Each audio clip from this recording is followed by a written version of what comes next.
Praise the Lord. இந்த காலையிலும் சர்வ வல்லவரை ஆராதிப்போம். ஆமென்.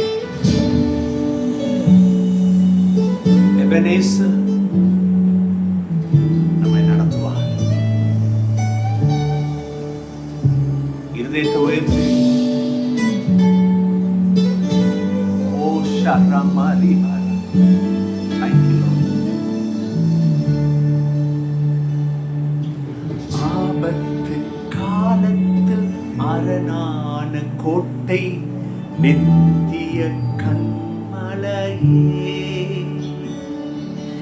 ஆபத்து காலத்தில் அரணான கோட்டை நித்திய கண்மலையே. எபினேசரே எபினேசரே இதுவரை உதவி நீரே. எலியேசரே எலியேசரே இதுவரை நடத்தி நீரே. ஆபத்து காலத்து அரணான கோட்டை நித்திய கண்மலையே. ஆபத்து காலத்து அரணான கோட்டை நித்திய கண்மலையே. இந்த கால வேளையில உங்களை சில ஆபத்துகள் சூழ்ந்திருக்கலாம். அது கடன் பிரச்சனையா இருக்கலாம், தரித்திரமா இருக்கலாம், சுகவீனமா இருக்கலாம், போராட்டங்களா இருக்கலாம். கர்த்தர் உங்களை பாதுகாப்பார். அவர் நம்முடைய அரணான கோட்டை.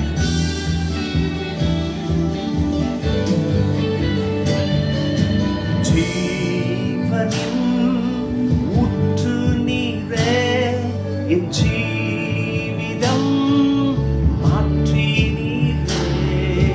ஜீவனின் ஊற்று நீரே, என் ஜீவிதம் மாற்றி நீரே.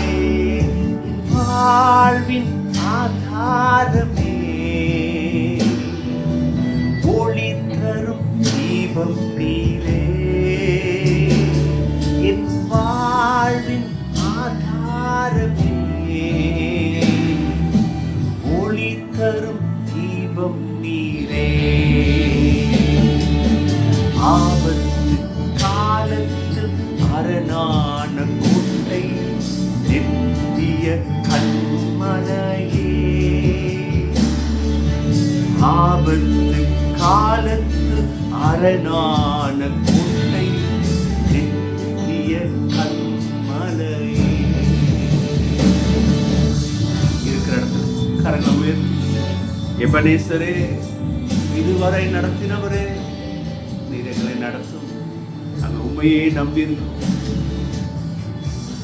ஒருவேளை கடல் சூழ்ந்திருப்பதை போல பிரச்சனைகள் உங்களை சூழ்ந்திருக்கலாம். ஆனால் என் அருள்நாதரை நம்புவோம். அவர் அதிலிருந்து நம்மளை முன்னேற்பார். உங்க தொழில உங்க வேலையில ஒரு முன்னேற்றத்தை பார்க்க முடியல, பிள்ளைகளுடைய ஜீவித்துல சில குழப்பங்கள் தாங்கிக் கொள்ள முடியல, மனதிலே இப்படி நடந்து விடுமோ, நான் நினைக்கிறது நடக்காதோ, அது கைவிஞ்சு போயிடுமோ, என்னை கைவிட்டு விடுவாரோ. தேவன் கைவிட மாட்டார். அவர் கரம் கொடுத்து நம்மளை எழுப்புவார். இந்த காலைகளில் கர்த்தர் நமக்கு அப்படி வந்த கிருபையும் தயவையும் இரக்கத்தையும் தருவார். Amen amen. Hallelujah. Praise the Lord. தேவ மக்களே, 2 ராஜாக்களின் புஸ்தகம் 17ஆம் அத்தியாயம் 39ஆம் வசனம் இவ்விதமாய் வருது. உன் தேவனாய கர்த்தருக்கே பயந்து நடப்பீர்களாக, அப்பொழுது அவர் உங்களை எல்லா சத்துருக்களின் கைக்கும் உங்களை தப்புவிப்பார் என்று அவர்களுக்கு சொல்லி இருந்தார். எவர்களுக்கு சொல்லி இருந்தார்? இஸ்ரவேல் ஜனம். இஸ்ரவேல் ஜனத்துக்கு என்ன நடந்தது? இந்த அசரியா ராஜா இந்த சமரியாவை முற்றுகை போட்டுட்டாரு இல்லையா? அங்க எல்லா சத்துரும் வந்துருச்சு, பஞ்சம் வந்துருச்சு, தவிப்பு வந்துருச்சு, அங்கலாய்ப்பு வந்துருச்சு, விடுதலை இல்லை. ஆனா இப்ப கர்த்தர் சொல்றாரு, நீ உன் தேவனாய கர்த்தருக்கு நீ பயந்து இருப்பானா? இன்னைக்கு இந்த வார்த்தை தான் உங்ககிட்ட நான் பேச போறேன். உங்க எல்லா சத்துருன்னு சொல்லும் பொழுது, இந்த வேதத்தை, இந்த பகுதியை நான் வாசிக்கும் பொழுது, எல்லா சத்துருன்ற வார்த்தை எனக்கு சில காரியத்தை கர்த்தர் வெளிப்படுத்தினார். இன்னைக்கு எல்லா சத்துரு யார் தெரியுமா? நமக்கு இல்லையா? தரித்திரம், வியாதி, இந்த மன அழுத்தம், மென்டல் டார்மெண்ட்னுவாங்க இல்லையா, கடன் பிரச்சனை, சில பேருக்கு சில பாண்டேஜ், அது குடும்பமா அப்படி வருது. அது வியாதியா இருக்கலாம், அல்ல பிரச்சனையா இருக்கலாம். நான் சமீபத்தில் அறிவேன் பாருங்க, சரியா ஒரு குறிப்பிட்ட வயதுல அந்த குடும்பத்துல ஒரு ஆண் பிள்ளை வருதுன்னா, சரியா அந்த வயதுல மறித்து போயிடுது. எவ்வளோ ஒரு வேதனை. நான் அந்த வீட்டுக்குள்ள நுழைஞ்சுன்னு சொன்னாங்க, எங்க வீட்டுல ஒரே ஒரு பிள்ளை இருக்கியா, இந்த பிள்ளைய அந்த கடவுள் காப்பாற்றுவாரா? நான் சொன்னேன், காப்பாற்றுவா.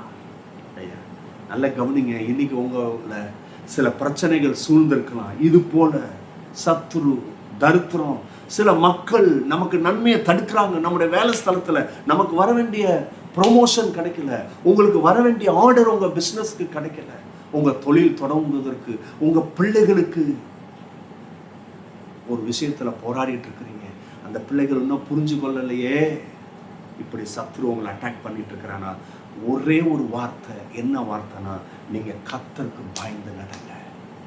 நீ கர்த்தருக்கு பயந்து நடையா. கர்த்தருக்கு பயந்து நடன்னா அடிச்சிருவாரு, காலை உடைச்சிருவாரு, கண்ணை நோண்டிடுவாரு. இல்ல, அந்த பயம் இல்லை. என்ன பயம் சொன்னா, கர்த்தர் என்னை எந்த நோக்கத்திற்கு உருவாக்கி வச்சிருக்கிறாரு, அந்த நோக்கத்தை அறிஞ்சு நான் அதற்கு செலவு பண்ணணும் நேரத்தை, அதை கவனிக்கணும், அதை சிந்திக்கணும், அதை மேன்மை பாராட்டணும், அதை நான் வாஞ்சிக்கணும் இல்லையா? இன்னைக்கு அநேக ஏதோ ஒரு சில விஷயம் டாமினேட் பண்ணி நம்மளை கர்த்தரை இப்போ நம்ம 3வது இடத்துல 4வது இடத்துல, ஏன் கொஞ்சம் லாஸ்ட்ல கூட வச்சிருக்கிறோம். பிரச்சனை இதுதான் காரணம். எது நீ முன்னாடி வச்சுக்கிட்டு இருக்கிறியோ அதுதான் டாமினேட் பண்ணும். நீ கர்த்தரை வைத்தனா, கர்த்தர் உன் வாழ்க்கையில டாமினேட் பண்ணுவாரு, உனக்கு உதவி செய்வாரு, விடுதலை உண்டாகும். இன்னைக்கு தயவு செய்து நீங்க பயந்து நடங்க. வாலிப பிள்ளைங்களே, உங்களுக்கு தான் பேசுறேன். இது நடக்கல, அது நடக்கல, எனக்கு சில விஷயம் ஒண்ணுமே நடக்க மாட்டேது, கைவிட்டு போகுது, என்னை யாரும் மதிக்கல, எனக்கு யாரும் உதவல, என்னை யாரும் நேசிக்கலன்னு சொல்லிட்டு இருக்கிறியா? நீ கடவுளை நேசி, நீ கடவுளுக்கு பயந்துரு. உன் வாழ்க்கை ஆச்சரியக்குரியமா. ஒருவேளை புல் ஸ்டாப் வச்சு இனி நடக்கிறதுக்கு வாய்ப்பு இல்லைன்னு சொல்லிட்டு புல் ஸ்டாப் வச்சிருக்காங்களா? நீ கர்த்தரை நம்பு, உன் வாழ்க்கை ஆச்சரியக்குரியமா. கர்த்தர் உன்னை எடுத்து பயன்படுத்துவார். கர்த்தர் தாமே இந்த வார்த்தையை ஆசீர்வதிப்பார். இந்த வார்த்தை உங்களுக்கு மருந்தாக இருக்கட்டும். God bless you. Bye bye.